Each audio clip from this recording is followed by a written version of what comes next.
Hi, Nancy here, and today I want to talk about Fair Isle knitting.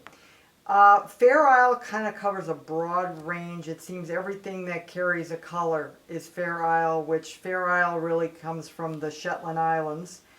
It was a certain method and it kind of, adopted itself all over the world basically, and it's really getting popular again. Not to say it was really out of fashion, but you sure are seeing a lot more of it now. Color work is fun to do. It goes really fast. I know even though the needle size may be smaller than what you're used to working with, it does go fast because the color keeps changing the pattern.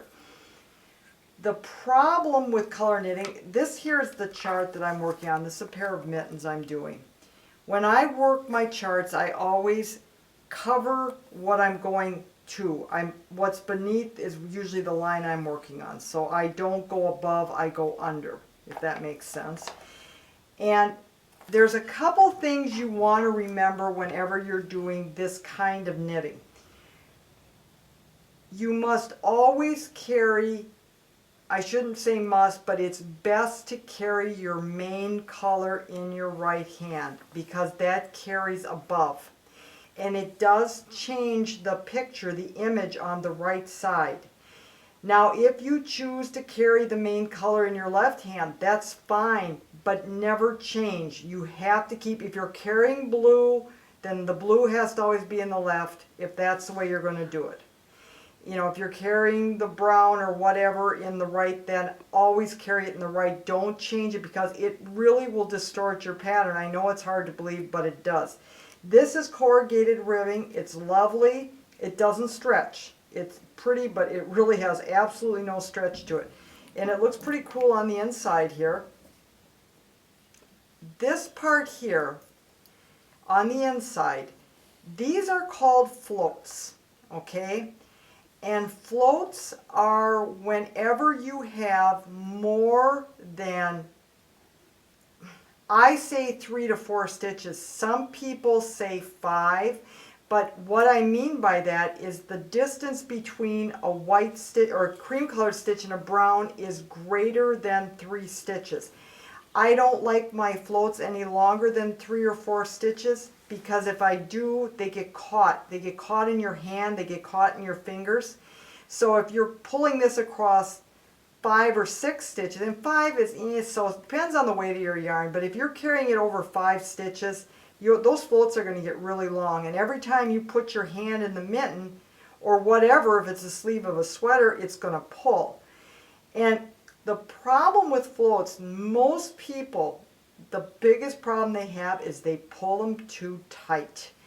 And that's the hard thing to learn, is to not pull them so tight. If you do, it's going to pull up those fibers, it's going to pull those stitches together, and there's no amount of steam or soaking or anything that's going to let that come loose. Usually people use wool that is not superwashed because it's more forgiving, it does have more expansion to it. But when you're doing this, you have to be careful. I can't stress that enough. And when you catch your floats, there of course are ways of doing it, which is what I'm going to show you today. But this here is just basically, you can kind of see the outline of the pattern of what you're doing on the outside here on the inside. So again, I can't stress enough, don't get your floats too tight. You need to practice this. It's just knitting. I can't tell you it's anything difficult. It's more to do with controlling your tension. One other thing I want to tell you is some people carry the colors in one hand, or they drop the color and then you end up with all these twists and all these issues. It is so much better if you can teach yourself to carry a color in each hand. I know it's awkward, but if I can do it, you can do it, and I want to show you how. So we're going to move this to the side. Okay, so now I want to show you here how we're doing this. Now there is probably no way you would be doing anything in Fair Isle and yarn this big. Okay, this is like giant wool, and I did this so you can see. And I'm probably going to put these on the ground so that they're not in the way of the picture, but I want to make a point here, okay? This is my main color. The purple is the main color, and that is coming off of the right hand here, okay? The green is the background color, and that is going to come off my left hand, all right? So I'm just going to put these down out of the view of the camera so you can really see what I'm doing here, okay? All right, so we're going to get this.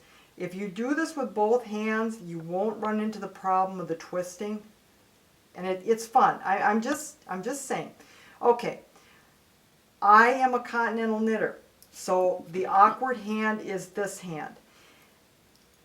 Most people, if they are English knitters with the right hand, do not have a problem knitting continental. They have problems purling. So we don't have to do any of that. True Norwegian or Fair Isle knitting is knit, all knit, and you're knitting in the round. That's the way it's done. All right. So here we go. We're doing, if we do one green, and then we do one pink, okay, one green, and then we do one pink, or one, it's not pink, it's purple, okay? No problem, right? I don't need to allow for anything because I'm just going over the back of one stitch. Even two stitches, not a problem. But now we're going to come up to a series here where I'm going to have to do 5 green. So here's what I do. I knit 1, 2, okay. Now this one, I'm going to catch this float, okay? I'm going to put in the third, which will be the third green stitch, I'm going to put my right needle into that third stitch. I'm going to take the purple, I'm going to wrap it around my right needle, just like this, okay? Then I'm going to put my green, the color I want. After that, I'm going to wrap that just as it should be wrapped. Now I call this part, I've changed my mind, and I'm going to take that purple off. What I've done is catch it. I've caught it. Do you see that? Now it's not really going to be caught though until I knit the next stitch. Okay? So let me finish up this little series here. All right? Now, you see this? There it is. There's the float. And what I do is I always pull it. I give it a pull back just to make sure I loosen it a little bit. Okay, so I'm going to do that one again. Make sure you keep your yarn loose that's feeding off of the ball. You don't want to get that too tight either. Okay, so here we go. So we're going to go along here. Let's throw a few pinks in here. And we'll do another pink. Obviously, I'm kind of making this pattern up as I go. All right. So now, we'll do one more pink. See how I pull this back? Do you see how I'm doing this so it doesn't get tight? I kind of sound like a broken record, but I really want to make that point clear to you. Okay, so now we're going to do the green again. We're going to do 3. 1, 2. When I get to the third, all right, I'm hoping you can see this clearly, okay? We're going to bring the purple up like this, and it's going around the right needle. Then the green is coming around the right needle because that's the one I want. Now I've changed my mind and I take it off. Then I bring my green through, and then I'm going to finish my series. Okay? There it is. See? All right, now the other hand. What if I want to carry the green? Okay, so here I am going along in this direction, and all of a sudden my pattern says, yeah, guess what? Now you're going to have to do some green stitches. Or excuse me, you're going to do your purple stitches, but you're going to have to carry the green. Now I'm going to go into I've knit 2 purple, and the green is what we want to carry. We want to lock that float, okay? So I'm going to go into this stitch right here, just as I did before. I'm going to take the green and I'm going to go over the stitch in this direction, not the way you would when you knit. It's backwards, okay? So it's almost like you're twisting it. Now that is around my right needle. See that? Then I'm going to bring my purple. Bring it over the needle. Now I'm going to change my mind and I'm going to take the green away. Now I'm going to bring the purple through. And guess what? That has been trapped. And it doesn't really get trapped until you do the next stitch. Okay, and then I'll show you. Alright, so there's your green. See? It's been trapped. And so we will move on and do it again. Okay, so let's do a few green.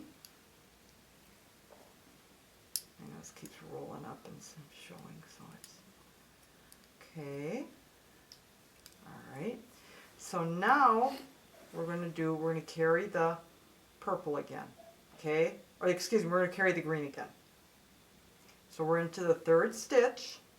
Okay, and then we're going to take the green and just lay it over the stitch opposite from what it would be if you were knitting. Okay, so it's laying across your needle, the right needle.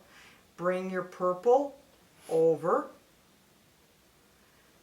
take the green away. I've changed my mind. Now the purple comes up, knit the next,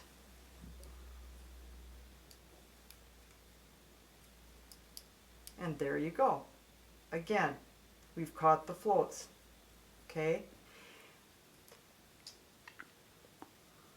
so again, when you want to catch that color which is on your right needle, on the right hand, that one is here, bring this, take it off. When you want to do the color that's in your left hand, you bring this over, bring this around, then take it off, bring it through. I hope this helps you, but that is how you work your floats. Everything from carrying your floats, stranding to trapping, but it's all the same thing. That's how it's done.